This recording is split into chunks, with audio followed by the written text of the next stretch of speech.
હનુમાનજી મંદિર સાળંગપુર ધામની અંદર આજે ભવ્ય અને દિવ્ય હનુમાન જન્મોત્સવ મનાવવા માટે બધા ભક્તો તત્પર છે। ત્યારે પૂર્વ આજે 1008 કિલોના પુષ્પ પાંખડીઓથી હનુમાનજી મહારાજનો રાજોપચાર પૂજન થશે। વિવિધ વસ્ત્ર અલંકારો અર્પણ કરાશે, વાનગીઓ અર્પણ કરાશે અને હનુમાનજી મહારાજનું દિવ્ય અને ભવ્ય પૂજન થશે।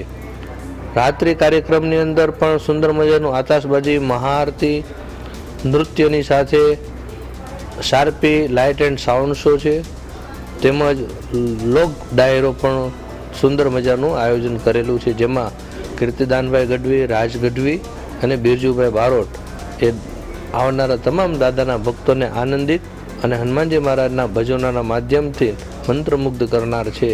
અને આવતીકાલે હનુમાન જયંતિનો પર્વ પણ આવો દિવ્ય અને ભવ્ય ઉજવવાનો છે। અમારી તમામ માહિતીથી અપડેટ રહેવા માટે જોડાયેલા રહો S9 ન્યૂઝ સાથે।